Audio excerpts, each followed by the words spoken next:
Le calcaire, de la pierre à la civilisation. En introduction, on peut dire que les artistes ont célébré ces falaises, Courbet, Delacroix, Monet et tant d'autres. Les ménagères le craignent sur la robinetterie. Pour le reste, on oublie le calcaire, ce compagnon discret. Pourtant, il est là, dans nos murs, dans nos sols, dans nos eaux, dans le papier sur lequel on écrit, dans les peintures aussi. La moitié des 3600 carrières en activité en France extrait du calcaire pour satisfaire nos besoins. Ceci représente des dizaines de millions de tonnes de pierres par an, sous forme de blocs, de granulats et de poudre. Nous allons donc observer cette matière de plus près, voir comment elle se forme, comment elle se détruit, et ce qu'on en fait. Mais le sujet est trop vaste, si bien qu'on ne traitera pas ici des aspects écologiques, relations avec la végétation et comportement dans les sols. On s'interrogera, en conclusion, sur les rapports qu'il y a entre calcaire et civilisation. Précisons immédiatement que le calcaire pur, la calcite en particulier, est un minéral formé d'un assemblage régulier comprenant un atome de calcium Ca pour un atome de carbone C et 3 atomes d'oxygène O. C'est le calcium carbonate, comme disent les anglophones, d'où l'écriture chimique inversée par rapport à l'appellation française de carbonate de calcium. Ce matériau se reconnaît aisément grâce à de l'acide chlorhydrique HCl dilué dans l'eau. En effet, si on met une goutte d'acide dilué sur la pierre, on obtient calcaire plus acide chlorhydrique donne chlorure de calcium plus CO3H2. Mais CO3H2 se décompose immédiatement. CO3H2 donne CO2 qui est le gaz carbonique et H2O qui est l'eau. Des bulles de gaz CO2 apparaissent donc dans l'eau chargée d'acide. On dit que le calcaire fait effervescence, contrairement au granit, au basalte, etc. Attention, l'acide chlorhydrique est dangereux et est à manipuler avec précaution. Première partie de l'exposé, nature et origine du calcaire, et tout d'abord sa structure atomique. Sauf dans l'eau et à une très faible concentration, la molécule de CaCO3 n'existe pas. On écrit CaCO3 par convention et parce que cela suffit pour faire des bilans de matière via des relations chimiques. En fait, dans le domaine minéral, les atomes sont inclus dans une structure continue. Comme sur une tapisserie ou un carrelage, le groupe CaCO3 est le motif de base qui pourrait théoriquement se reproduire à l'infini s'il y avait assez de matière pour cela. Chaque atome est tenu à une place précise par des forces électriques. Un des principaux pères de la minéralogie, René Just Haüy, c'est le frère de celui des aveugles, eut l'intuition de l'organisation interne des minéraux, sinon de leur structure atomique, en voyant se briser un cristal de calcite qu'un maladroit avait lâché. Les débris présentaient différentes tailles et formes, cependant avec des angles strictement identiques. En effet, les plans d'atomes sont des plans de fragilité. Quand on casse un minéral, les angles entre les faces des brisures sont caractéristiques et invariants, car en relation avec la structure interne. Son grand rival, Romée de Lille, mesura les angles caractéristiques de toutes sortes de minéraux. On sait maintenant que les atomes peuvent s'organiser de 7 façons différentes à l'échelle atomique. Pensez aux différentes possibilités pour empiler des oranges sur l'étal d'un épicier. Le carbonate de calcium exploite 3 types d'empilement. La calcite cristallise dans le système trigonal à réseau rhomboédrique. La ragonite se forme dans le système orthorhombique et la vatérite correspond au système hexagonal. La première de ces 3 formes est la plus stable. Les autres ne se maintiennent qu'exceptionnellement. En général, la croissance de belles cristallisations est rapidement entravée dans le milieu naturel. En effet, dans un sol ou dans un sédiment en formation, il y a toutes sortes d'agents perturbateurs. En particulier, un cristal qui se forme se heurte à la croissance de ses voisins. Il en résulte des matériaux constitués de particules microscopiques, les micrites, ou légèrement plus grosses, les sparites. Voyons maintenant l'origine géologique, et tout d'abord la dissolution du gaz carbonique dans l'eau. Il existe un équilibre entre le CO2 atmosphérique et le CO2 dissous dans l'eau, en particulier eau de pluie. CO2, gaz, plus H2O, liquide, donne H2CO3. H2CO3 donne H+, des protons acides, plus HCO3-. Et HCO3- se dissocie en H+, plus CO3-. En réalité, cette deuxième réaction est moins dissociée que la précédente et elle compte pour peu de choses. En d'autres termes, dans l'eau, l'acide carbonique H2CO3 se dissocie en donnant des ions H+. En conséquence, le pH de l'eau de pluie n'est pas 7, qui serait la neutralité, mais bien 5,6. C'est un acide faible.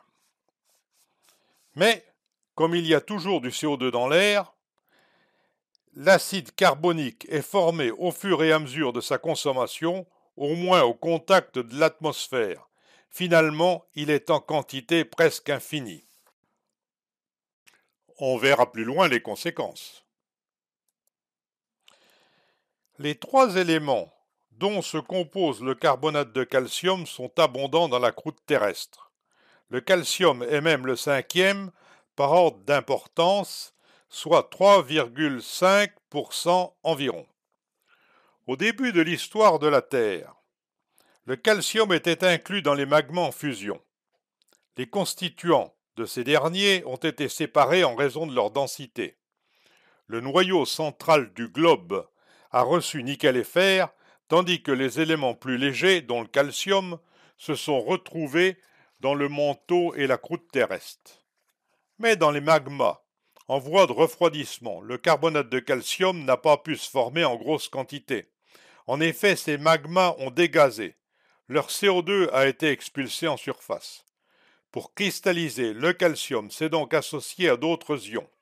Il s'est retrouvé dans certains feldspaths, dits chalcosodiques, dans des amphiboles et pyroxènes. En particulier ceux qui sont montrés sur la diapositive et que nous n'allons pas détailler. Puis est venu le temps de l'altération à la surface de la Terre en présence d'eau. La destruction de l'anorthite peut s'écrire. Anorthite, plus du CO2, plus de l'eau, donne des ions Ca2+, plus les ions HCO3-, plus un corps un peu compliqué qui est une argile de type kaolinite. Les anciens géologues avaient observé cela sur le terrain et mentionné la kaolinisation des feldspaths. Aujourd'hui, on parle de réaction d'hydrolyse. Il y a donc libération de l'ion calcium dans les eaux qui courent en surface dans les sols et sur les roches nues. Ensuite, les rivières amènent ces ions calcium à la mer.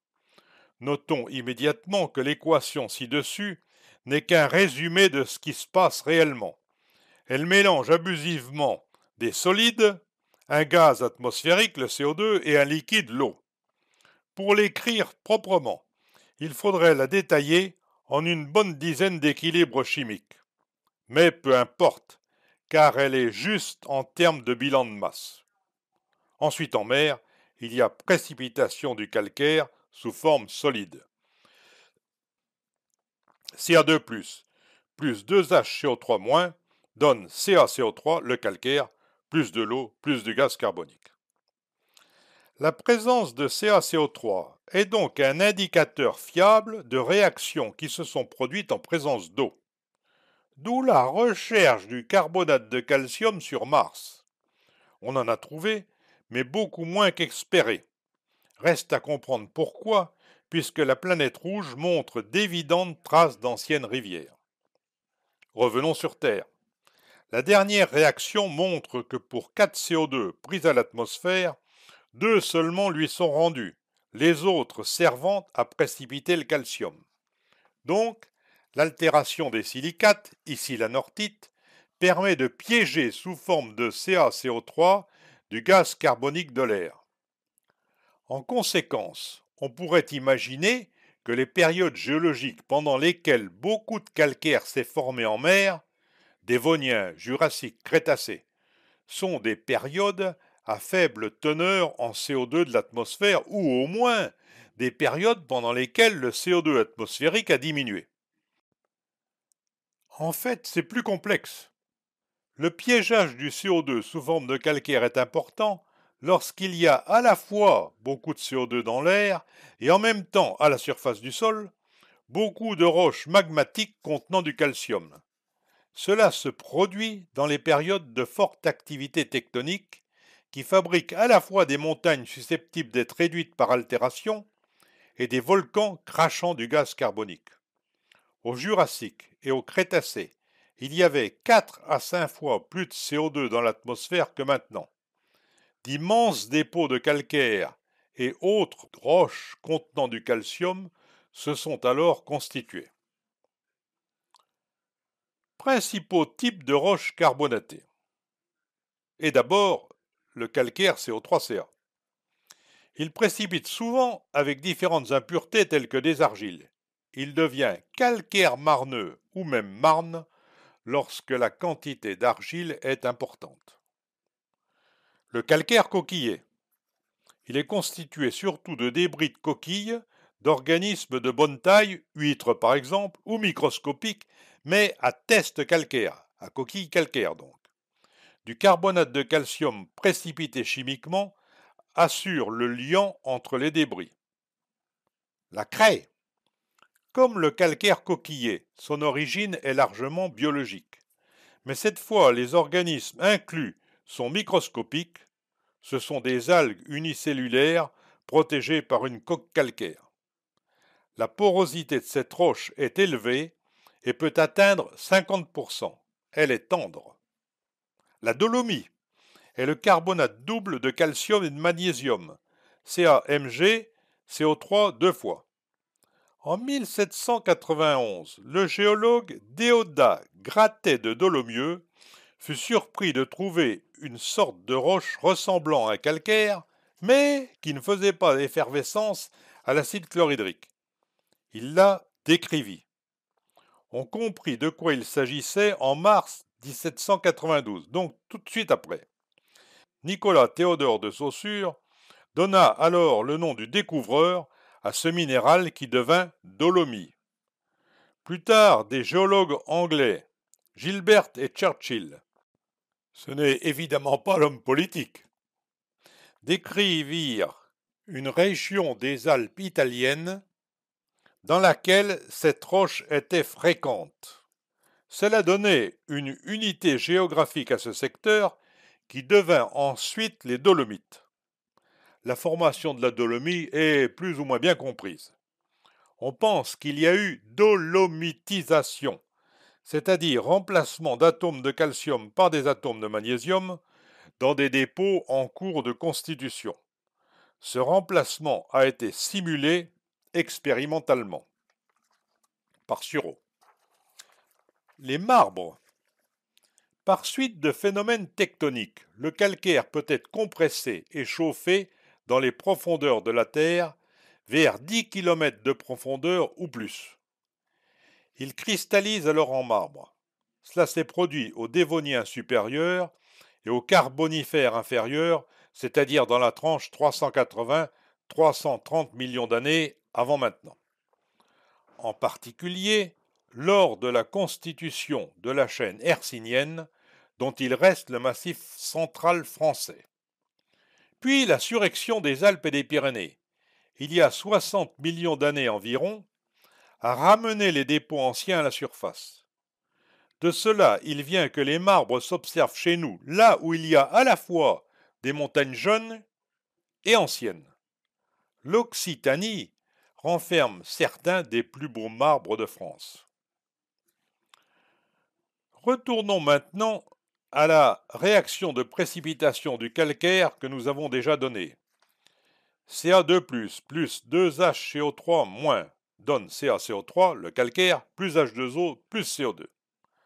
En fait, c'est un équilibre. Si on ajoute à droite du CO2, il y a déplacement vers la gauche.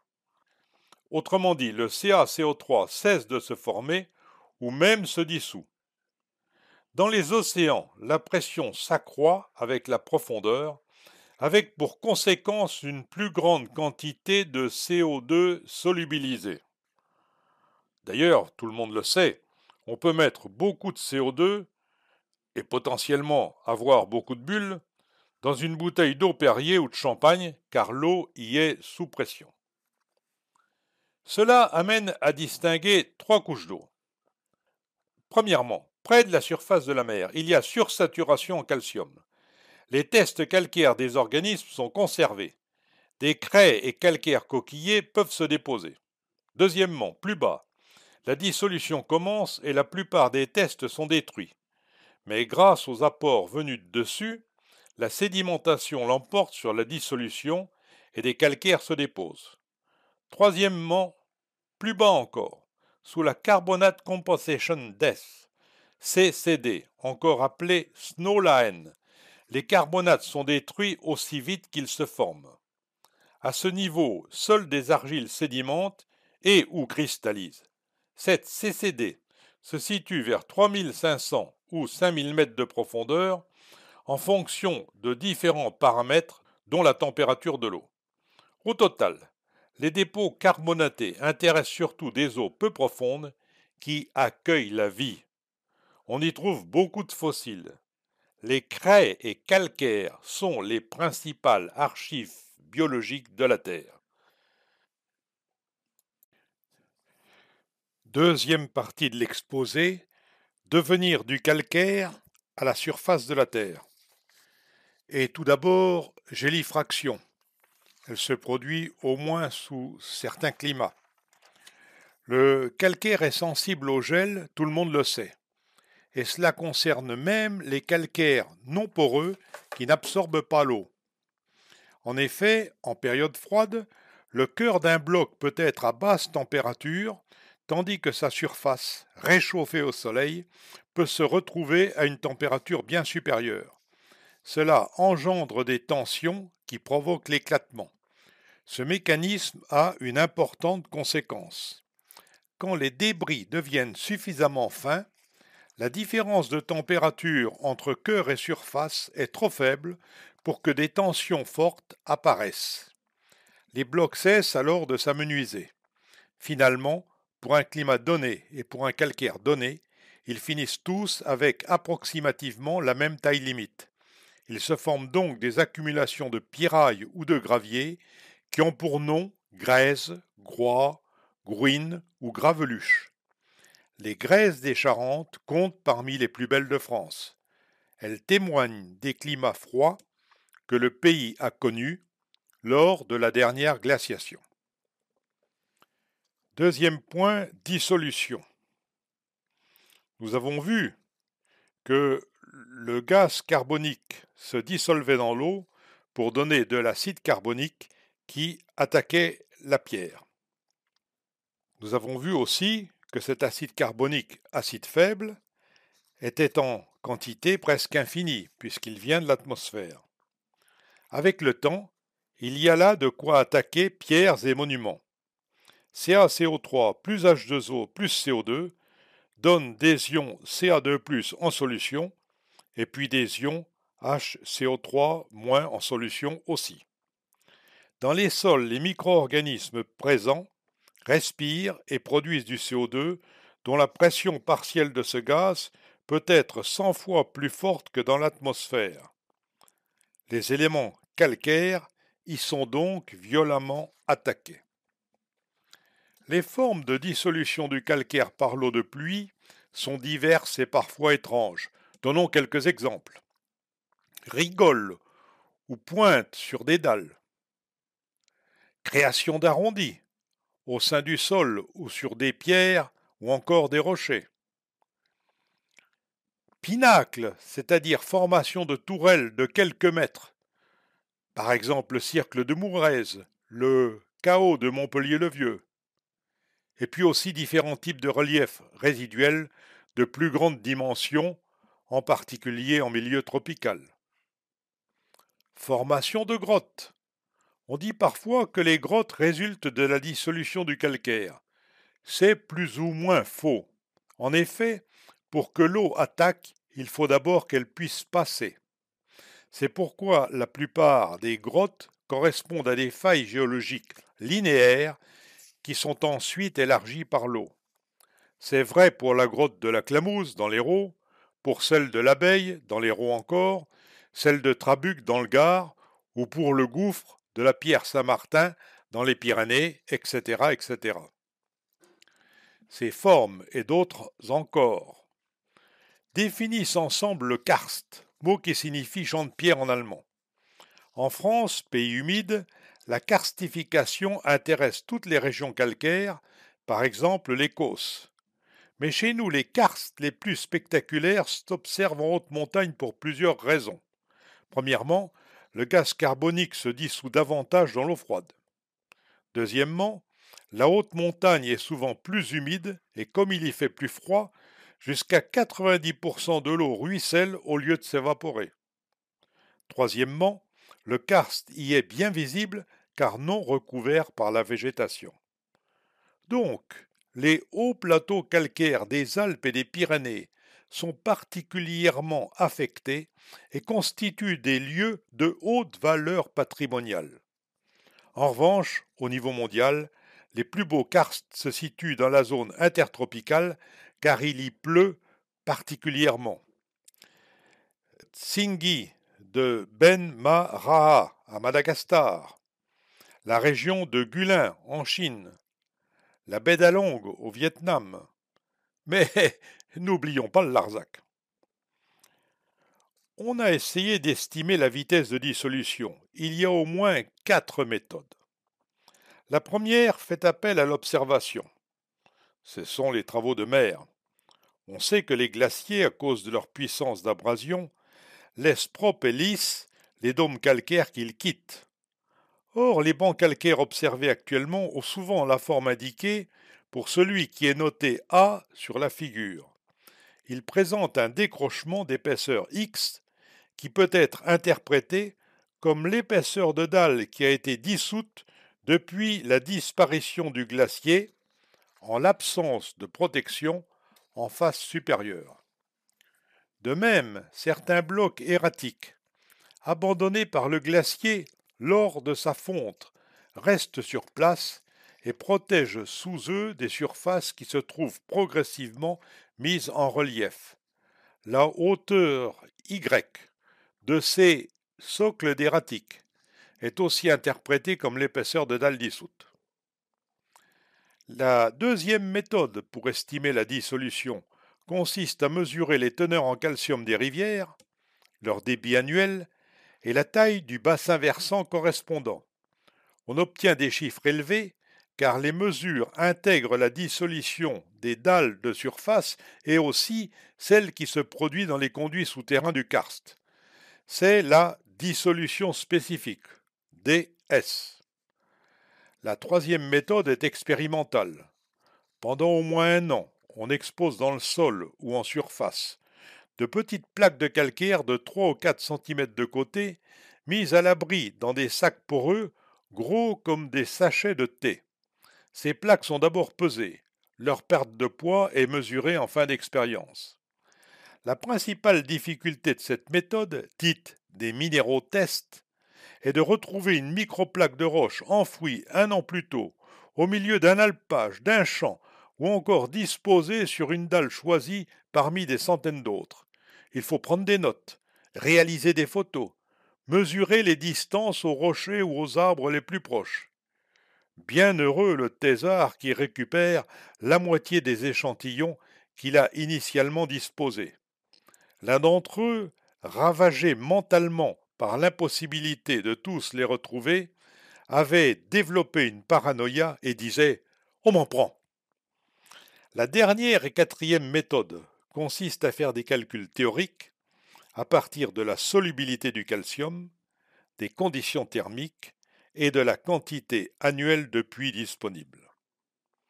À Flaine, dans les Alpes, en altitude, les dalles s'abaissent à une vitesse de l'ordre de 10 cm pour 1000 ans. Dans le Vercors, on a trouvé des valeurs un peu supérieures, mais en climat tropical humide, c'est davantage, jusqu'à 10 fois ou 20 fois plus.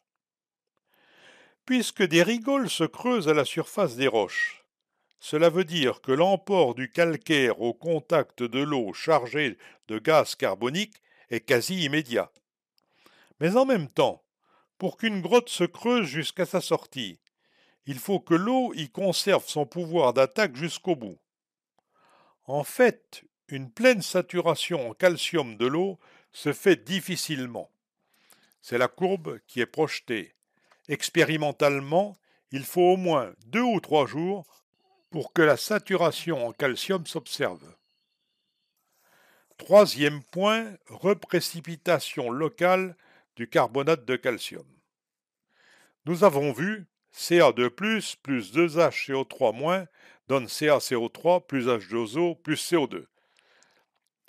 Deux facteurs principaux réduisent la solubilité éventuelle des carbonates. Diminution de la teneur en CO2, puisque celui-ci intervient dans la réaction de mise en solution. Par exemple, des stalactites se forment au plafond des grottes. En effet, l'eau qui pénètre dans une cavité, après avoir traversé sols et roches, est chargée en gaz carbonique à cause de la respiration sous terre des micro-organismes. En arrivant, sinon à l'air libre, du moins dans une cavité, elle trouve un air moins chargé en gaz carbonique. Elle se met à l'équilibre avec lui, autrement dit, elle dégaze, et il y a précipitation du carbonate de calcium. Et l'autre facteur, c'est l'augmentation de température, puisque le CO2 est moins soluble dans l'eau chaude. En conséquence, certaines sources sont pétrifiantes à leur sortie de terre. En effet, leurs eaux se réchauffent au soleil et les carbonates qu'elles contiennent précipitent. Dans une fissure de la roche ou dans une grotte, on peut trouver les conditions nécessaires pour qu'un cristal se développe sans entrave en prenant l'une ou l'autre des structures examinées plus haut. On observe alors de merveilleuses cristallisations de carbonate de calcium pur, en particulier sous forme de calcite. Évidemment, une disparition pure et simple de l'eau arrête tout phénomène de dissolution-précipitation. Par exemple, il a été montré dans la grotte Chauvet, dans l'Ardèche donc, que les stalagmites ont cessé leur croissance pendant la dernière glaciation, principalement parce que l'eau était alors immobilisée sous forme de glace. Troisième partie de l'exposé. Utilisation du carbonate de calcium par l'homme. Tout d'abord, l'habitat ancien. Sols et roches jouent le rôle de volant thermique. À 2 ou 3 mètres sous terre, en l'absence de courant d'air, la température est plus ou moins constante et vaut environ la température moyenne annuelle de la surface. Cela veut dire qu'une grotte est avantageuse en hiver pour se protéger du froid, et cela a sans doute été utile à l'homme pendant la dernière glaciation. En plus, l'air qui rentre en hiver dans une grotte est réchauffé. Il devient donc insaturé, autrement dit agréable, car sec en valeur relative. Dans presque toutes les grottes, en particulier en Languedoc, on trouve des traces d'occupation humaine. Ce n'est pas étonnant. Quand elles touchent un substrat calcaire, l'eau de pluie, initialement acidifiée par le gaz carbonique de l'air, est neutralisée. Alors les os, qui sont faites de phosphate de calcium et qui sont moins solubles que le carbonate de calcium, sont conservés au lieu d'être détruits. On les retrouve des milliers d'années après. Pour la France, la carte des sites préhistoriques où l'on a découvert des ossements humains correspond précisément à la carte des affleurements calcaires. Au niveau mondial, c'est la même chose. En Espagne, en Asie, en Afrique du Sud, les restes d'hominidés sont trouvés dans les grottes. Le calcaire sauve les restes humains anciens. Cela donne une vision biaisée de la répartition de l'homme préhistorique. Seules échappent à la règle les régions hyper sèches où c'est le manque d'eau qui assure la conservation des eaux. Revenons encore à la même réaction de dissolution-précipitation. Ca2+, plus 2HCO3- est en équilibre avec CaCO3 plus H2O plus CO2. Il faut ici distinguer deux cas. À l'air, le CO2 consommé est remplacé au fur et à mesure et le pH s'établit à 8,3. En revanche, dans un milieu fermé où le CO2 n'est pas remplacé après consommation, le pH monte à 9,95. La conséquence est très importante. Un pH voisin de 10, c'est juste la valeur pour laquelle la silice, SiO2, passe de l'état dissous à l'état précipité ou réciproquement. Cela veut donc dire que, enfermé à l'état d'impureté dans du carbonate de calcium poreux, dans la craie en particulier, cette silice peut migrer et se concentrer localement sous forme de chaille, c'est-à-dire d'un mélange de silice et de calcaire, ou de rognon de silex, qui est de la silice pure. Cela se passe au fond de la mer, le mécanisme de détail étant mal connu. Ces concentrations siliceuses ont servi aux hommes préhistoriques pour obtenir des éclats coupants et fabriquer des flèches et des grattoirs. La craie est donc, indirectement, une bonne pourvoyeuse d'un matériau utile à l'homme préhistorique. Deuxième point, pierre de taille. Le calcaire présente une très forte résistance à l'écrasement. Il supporte au moins une pression de 1800 kg par centimètre carré. Cela veut dire que sur un bloc de calcaire, on peut théoriquement en empiler d'autres semblables sur une hauteur totale de presque 7000 mètres avant que l'assise de base n'éclate sous le poids de ce qui la surmonte. Ça explique la présence de hautes falaises calcaires un peu partout dans le monde. Donc il n'y a pas de limitation sérieuse pour la hauteur possible du clocher d'une cathédrale gothique. Mais encore faut-il que la pression soit bien répartie et qu'elle ne se concentre pas sur un point particulier de tel ou tel pilier. Bref, une cathédrale risque moins de s'écraser que de se renverser par suite d'assises ou de contreforts mal établis. Le calcaire convient aussi, et parfaitement, à la construction de maisons individuelles ou collectives. On l'a bien vu dans le cas des immeubles haussmanniens. Le seul problème est celui du coût.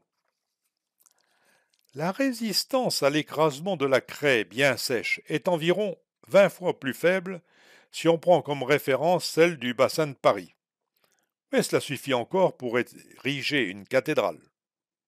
Dans ce cas, le coefficient de sécurité devient petit. On peut songer à Beauvais et à ses vicissitudes. La craie de tuffeau est une craie qui, comme les autres, s'est formée en mer. Elle contient quelques impuretés qui ont résisté à la solubilisation, en particulier des quartz, des minéraux lourds et des micas muscovites. Poreuse et saturée en eau, elle se découpe à la scie. À l'air, elle durcit ensuite. Elle a servi à bâtir la plupart des châteaux de la Loire. La pierre du Midi, dont une variante est la pierre de Castries, est un calcaire coquillé, déposé pendant le Burdigalien, il y a 20 millions d'années, ou immédiatement après, donc pendant le Langien. Cette roche est poreuse et peut être sciée. Elle a servi dans tout le Languedoc, Pont du Gard, immeuble de Pézenas et d'ailleurs, Pérou à Montpellier, etc. Le calcaire des monuments est sensible à la dégradation, particulièrement s'il est poreux. Les oxydes gazeux, CO2, NO, SO2, tous plus ou moins liés à la pollution atmosphérique, se transforment dans l'eau en acides, respectivement acide carbonique, nitrique et sulfurique. Ils attaquent la pierre. Les sels potentiellement produits, sulfate de calcium et nitrate de calcium, donc le salpêtre, sont très solubles dans l'eau et largement éliminés par la pluie. Mais s'ils cristallisent sur place, leur croissance dans les pores de la pierre entraîne l'éclatement superficiel de celle-ci. C'est un phénomène de desquamation. Au cours de l'histoire géologique, il arrive que la craie soit très riche en silice, puis que disparaissent ensuite tous les éléments carbonatés. Reste alors une sorte de squelette siliceux, riche en cavités. C'est la meulière. Solide et facile à débiter, elle a été utilisée en région parisienne pour construire des pavillons de banlieue. Troisième point, les marbres. Les carriers, à peine improprement marbre, toutes sortes de pierres dures pouvant être polies. Par exemple, on trouve un marbre vert qui correspond au minéral serpentine et qui ne contient pas de calcium. Ici, il faut s'en tenir à la définition précise et géologique du marbre, c'est-à-dire pierre calcaire recristallisée. Depuis toujours, les marbres sont identifiés en rapport avec leur aspect ou leur provenance. Par exemple, le portor, en un seul mot, mais il faut lire qui porte l'or, est un marbre noir avec des veines dorées de sulfure de fer. Au contraire, le campan tient son nom du village voisin dans les Hautes-Pyrénées.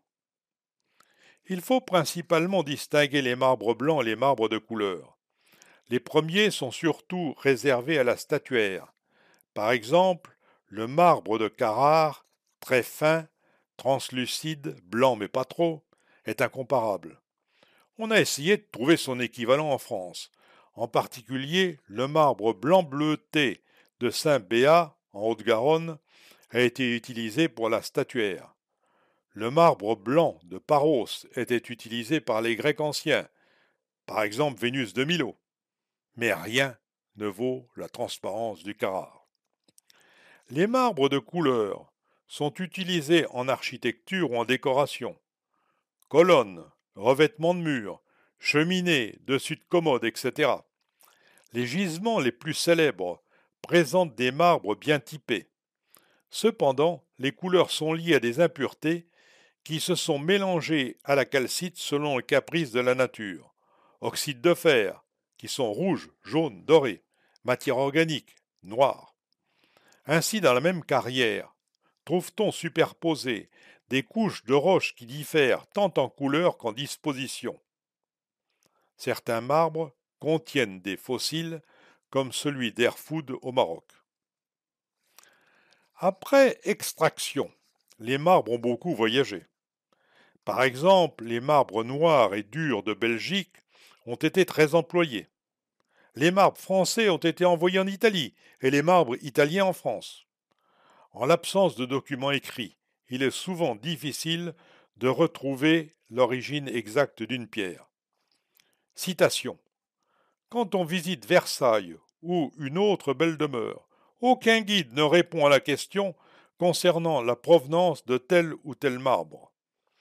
C'est le spécialiste, M. Grossen, qui parle.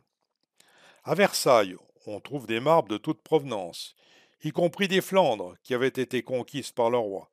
Cependant, les marbres français dominent, à la fois parce que Colbert veillait à la dépense autant qu'il le pouvait, et parce que Louis XIV avait à cœur de démontrer que la France valait bien l'Italie sur ce point.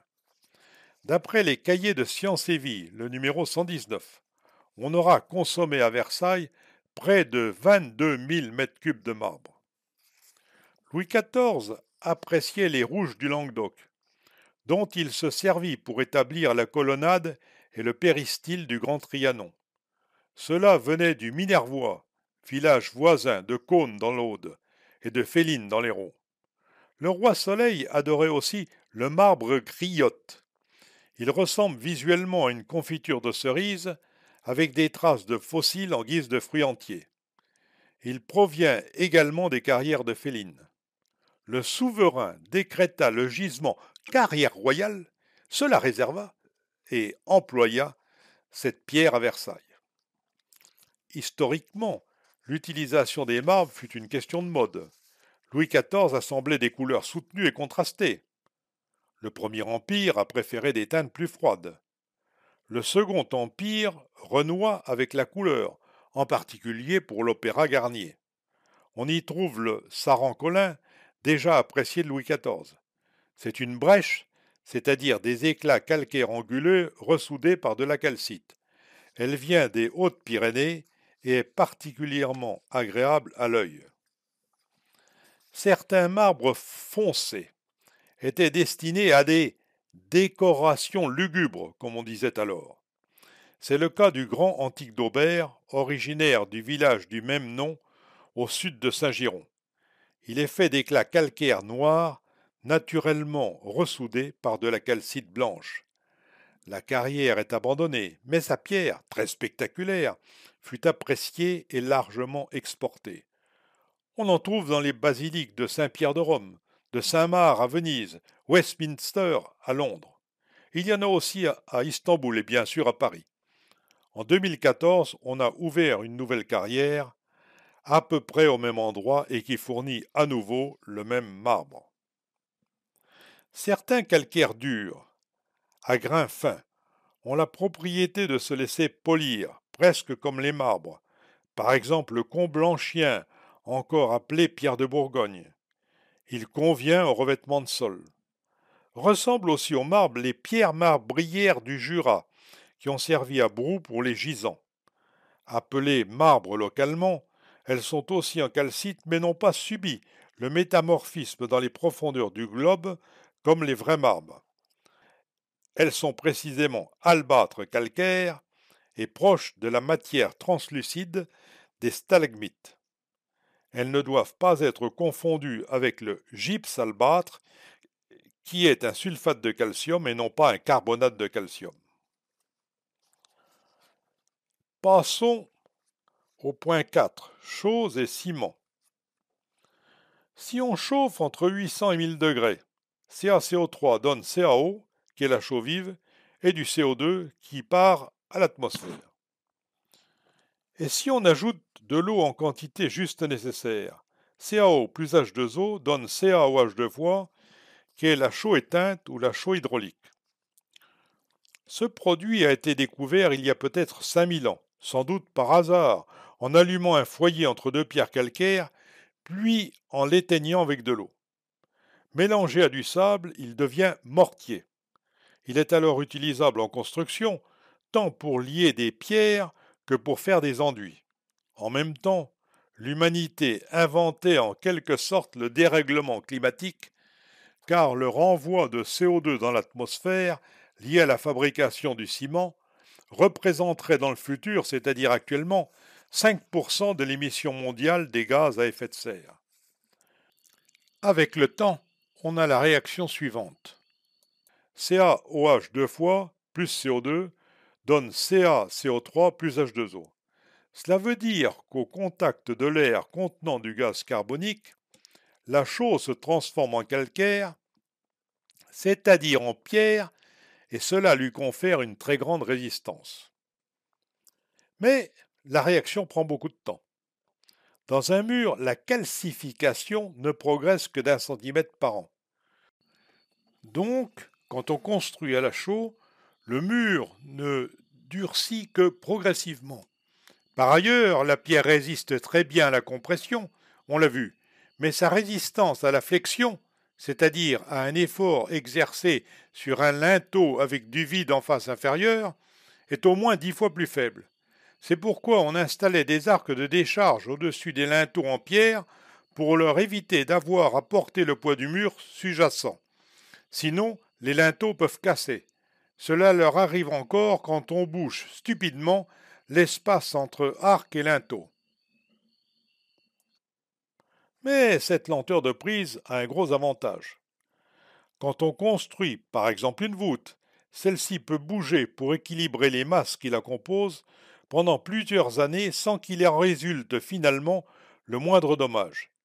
Les micro-fissures qui se créent se bougent de CaO soluble puis s'auto-réparent. D'où, dit-on, la solidité des murs romains. Il y a 2000 ans au moins, on a compris que le liant fourni par la combustion de pierre était meilleur quand le calcaire n'était pas pur, mais contenait de l'argile et était additionné de pouzzolane ou de briques. À la fois le ciment et le béton étaient donc inventés. La composition idéale du ciment a été précisée par le français Louis Vicat, puis par l'anglais Joseph Aspin, qui déposa en 1824 un brevet relatif à un ciment dit Portland, en référence à l'île de Portland au sud de l'Angleterre, où l'on trouvait une pierre calcaire ressemblant aux produits artificiels fabriqués. Elle a servi à définir l'état géologique du Portlandien, qui est présent en particulier dans la région de Montpellier, montagne de la Séranne par exemple. À la fin du XIXe siècle, un autre Français, Joseph Monnier, invente le ciment armé d'une armature de fer. On sait maintenant que pour obtenir un bon ciment, il faut ajouter au calcaire des silicates, voire du fer et du quartz, pour un total de 20%. Dans le détail, tout est normalisé au plan mondial. À la cuisson, il se forme des silicates de calcium et des aluminates de calcium. Avec de l'eau, il donne une pâte qui durcit beaucoup plus rapidement au séchage que la chaux. Par exemple, la résistance est notable après 48 heures. Le béton, c'est-à-dire un mélange de ciment plus sable plus gravier, a une résistance considérable quand il est armé par des barres de fer. Il permet alors toutes les audaces architecturales. À 28 jours de séchage, on considère qu'il a presque atteint sa résistance maximale. C'est pourquoi les planchers en béton sont décoffrés traditionnellement à 4 semaines. On a émis l'hypothèse que les pyramides d'Égypte ont été construites en ciment. Cela résoudrait le problème de la montée de gros blocs sur les assises du monument en construction, car il aurait suffi d'y amener de la chaux en poudre et de l'eau. Toutes sortes d'objections peuvent être faites à cette hypothèse. La place manque pour évoquer cela. Mais l'hypothèse a le mérite de montrer qu'avec le temps, il y a peu de différence entre le carbonate de calcium naturel et celui qui est reconstitué à partir de la chaux. Cinquième point, lithographie. Depuis Gutenberg, on savait fabriquer des caractères d'imprimerie et s'en servir pour publier des livres. Restait le problème de l'impression des dessins.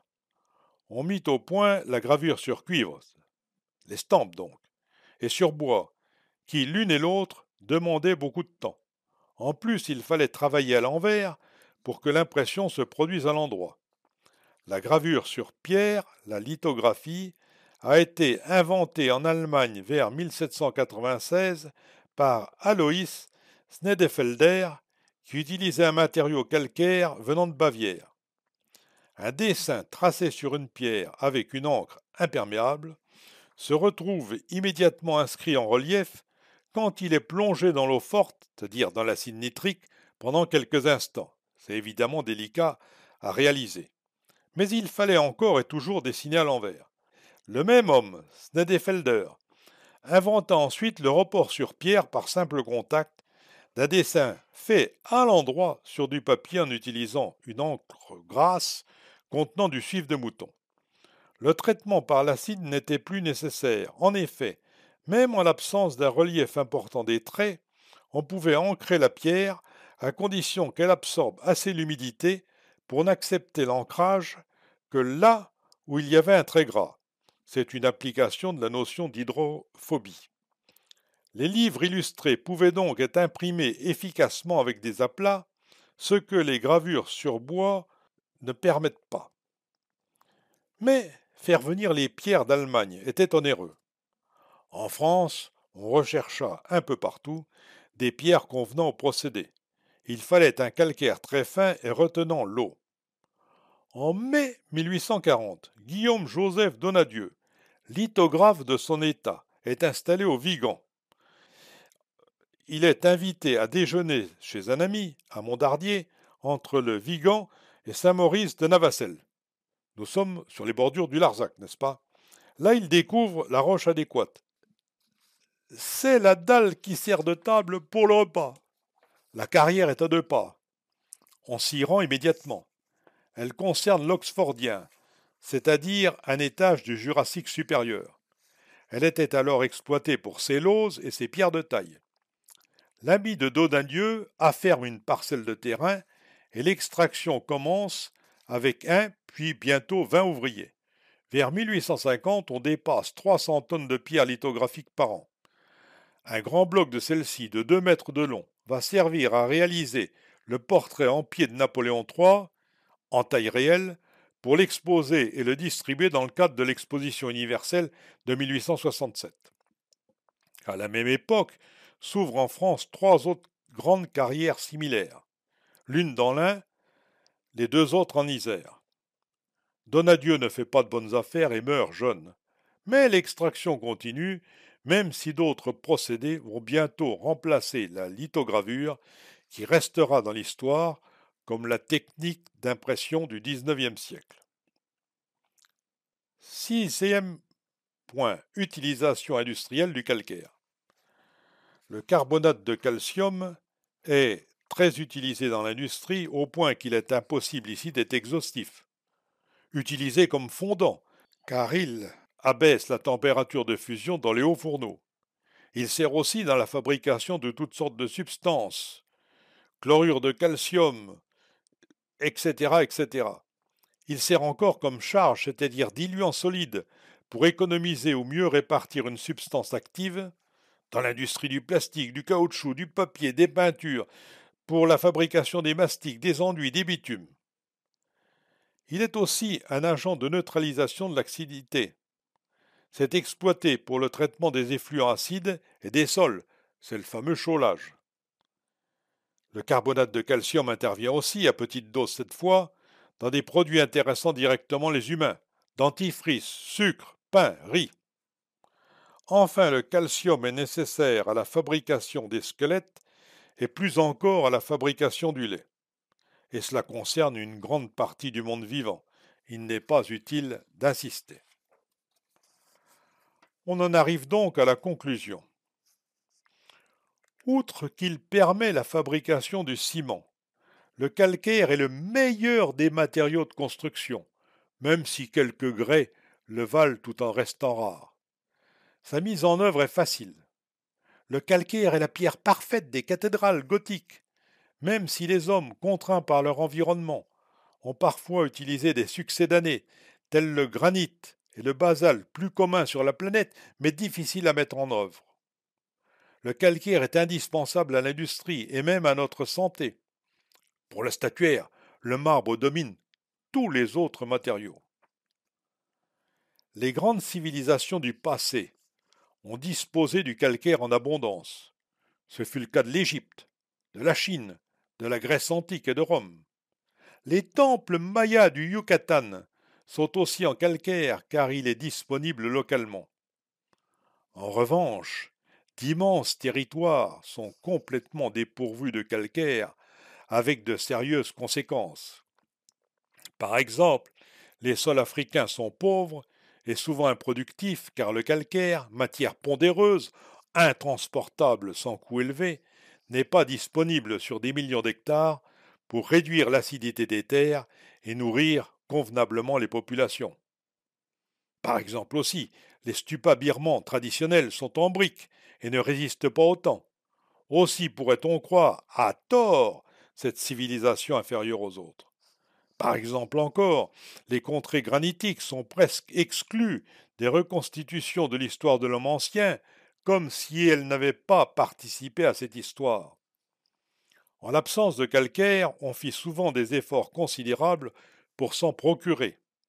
Pierre le Grand interdisait toute construction en pierre en Russie pour réserver ce matériau à Saint-Pétersbourg. Et tout navire entrant dans ce port baltique devait apporter des pierres outre sa cargaison normale. Ce fut la même chose à Istanbul. Et il fallut construire le crack des chevaliers en calcaire dans une région basaltique. Ne faudrait-il pas aller plus loin dans la réflexion? Sommes-nous seulement du club des privilégiés, nous qui disposons du calcaire? Ou bien même, n'est-ce pas le calcaire qui a permis le développement de notre civilisation telle qu'elle est, celle des temples grecs, celle des villas romaines, des églises gothiques, des châteaux de la Loire, du Paris d'Haussmann? Mais n'en tirons pas vanité, car, comme le disait Alfred de Vigny, les temples du païen, du turc, de l'idolâtre, haussent au ciel l'orgueil du marbre et de l'albâtre, et Dieu seul, au désert, pauvrement hébergé, a bâti tout le monde et n'y est pas logé. Merci de votre attention.